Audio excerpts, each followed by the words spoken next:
ஆண்டவர் இயேசுவுக்குள் பிரியமானவர்களே, திருவருகை காலம் 4ஆம் ஞாயிறு. இன்றைய இறைவார்த்தை வழிபாடு கடவுளின் திட்டத்திற்கு கீழ்ப்படிந்து நடக்க நம்மை அழைக்கின்றது. இன்றைய 3 வாசகங்களும் இறை திட்டத்திற்கு கீழ்ப்படிந்த மனிதர்கள் மனித வாழ்வினுடைய முன்னேற்றத்திற்காக, குறிப்பாக மனித வாழ்வின் மேம்பாட்டிற்காக, மீட்பிற்காக என்ன செய்தார்கள் என்பதை இன்றைய 3 வாசகங்களும் நமக்கு எடுத்து காட்டுகின்றன. அன்புக்குரியவர்களே, முதல் வாசகம் இறைவாக்கினர் மீகா நூலிலிருந்து கொடுக்கப்பட்டுள்ளது. மீகா 12 சிறிய இறைவாக்கினர்களுள் ஒருவர்.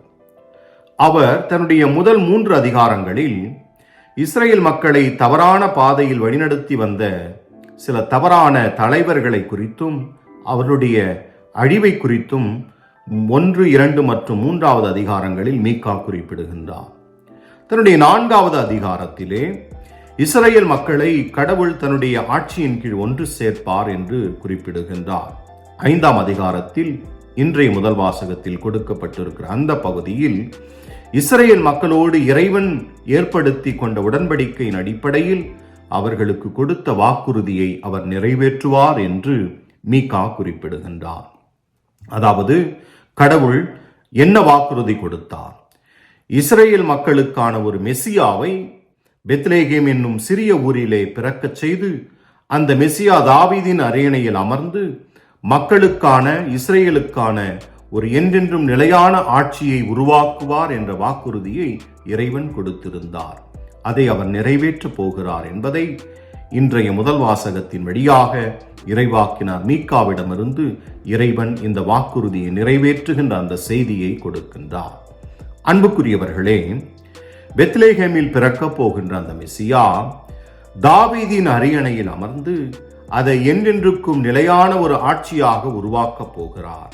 அதை எப்படி நிலையான ஆட்சியாக உருவாக்கப் போகிறார் என்றால், இதோ நான் அடியேன் உம்முடைய திட்டத்தை நிறைவேற்ற வந்திருக்கிறேன் என்று சொல்லி கடவுளின் திட்டத்திற்கு தன்னையே அர்ப்பணிப்பதன் வழியாக இந்த மெசியா என்றென்றைக்கும் நிலையான ஆட்சியை உருவாக்கப் போகிறார் என்பதை மீகா நமக்கு தெளிவுபடுத்துகின்றார். எனவே இறைவன் கொடுத்த அந்த வாக்குறுதியை நிறைவேற்றப் போகின்ற அந்த மெசியா இறை திட்டத்திற்கு தன்னையே அர்ப்பணிப்பதன் வழியாகத்தான் அந்த நிலையான ஆட்சியை உருவாக்கப் போகின்றார். 2வது வாசகம் எபிரேயருக்கு எழுதப்பட்ட திருமுகம். அந்த வாசகத்தில் கூட கிறிஸ்து என்னும் மெசியாவை பற்றி குறிப்பிடப்பட்டிருக்கிறது. கிறிஸ்து என்னும் மெசியா இதுவரை இருந்த எல்லா பழிகளை எல்லாம் தூக்கி எறிந்துவிட்டு என்றென்றைக்குமான நிலையான ஒரு பலியை நிறைவேற்றினார் என்று குறிப்பிடுகின்றார்.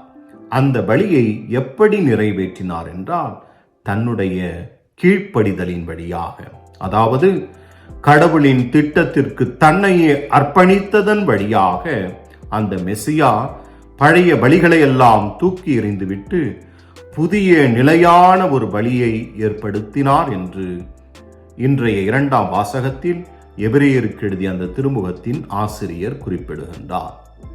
அன்பார்ந்தவர்களே, இன்றைய நற்செய்தி வாசகத்திலே 2 பெண்மணிகளை நாம் பார்க்கின்றோம், மரியா, எலிசபெத். இவர்கள் இருவரும் கடவுளின் திட்டத்திற்கு தங்களையே அர்ப்பணித்தவர்கள் என்பதை நாம் அறிந்திருக்கிறோம். குறிப்பாக அன்னை மரியாள் கடவுள் தன்னுடைய திட்டத்தை நிறைவேற்ற அன்னை மரியாளிடம் சொல்லுகின்ற போது அவள் ஆம் என்று சொல்லி இறை திட்டம் என் வழியாக நிறைவேற வேண்டும், என் வழியாக மனிதகுலம் மீட்பு பெற வேண்டும் என்று சொல்லி தன்னையே இறை திட்டத்திற்கு அர்ப்பணிக்கின்றார். இந்த இறை திட்டத்திற்கு தன்னையே அர்ப்பணித்த அன்னை மரியாள் என்ன செய்கின்றார்? முதிர்ந்த வயதில் கருவுற்றிருக்கின்ற தன்னுடைய உறவினரான எலிசபெத்தை சந்திக்க விரைந்து செல்லுகின்றார்.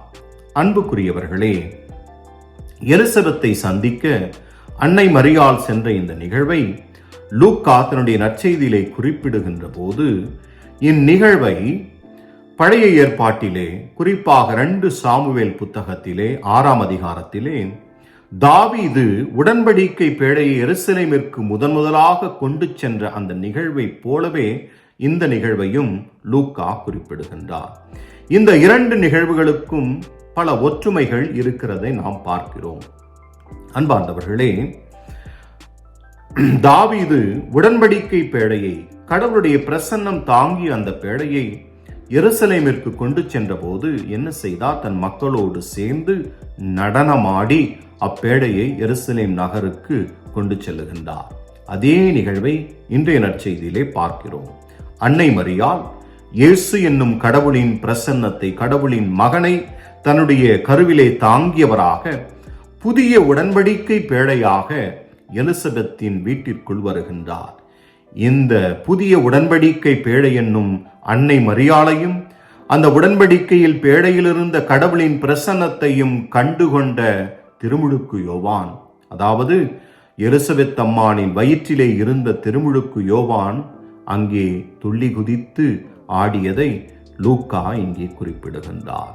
கடவுளின் பிரசன்னம் மனிதர்களுக்குள் மகிழ்ச்சியை கொண்டு வரும் என்பதற்கு இது அடையாளம். இரண்டாவது, தாவீது அந்த உடன்படிக்கை பேழை எருசலேமுக்கு கொண்டு செல்லுகின்ற போது அவர் குறிப்பிடுவார், இத்தகைய ஆண்டவரின் பேழையை நான் எப்படி எடுத்துச் செல்வேன் என்று சொல்லி குறிப்பிடுவார்.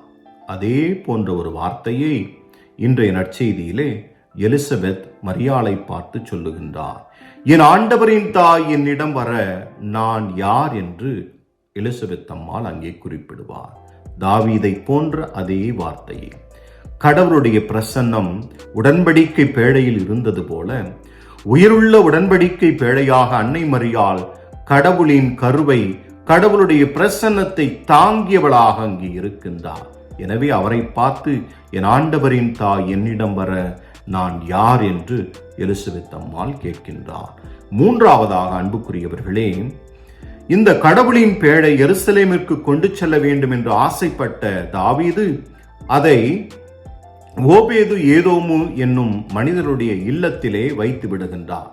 அந்த இல்லத்தில் இந்த உடன்படிக்கை பேழை 3 மாதங்கள் தங்கியிருந்தது என்றும், அவ்வுடன்படிக்கை பேழையானது 3 மாதங்கள் தங்கியிருந்த அந்த இடத்திலே அக்குடும்பத்தாருக்கும் ஓபேது ஏதோமிற்கும் ஆசிரை வழங்கியது என்றும் நாம் 2 சாமுவேல் 6ஆம் அதிகாரம் 11ஆம் வசனத்தில் வாசிக்கின்றோம்.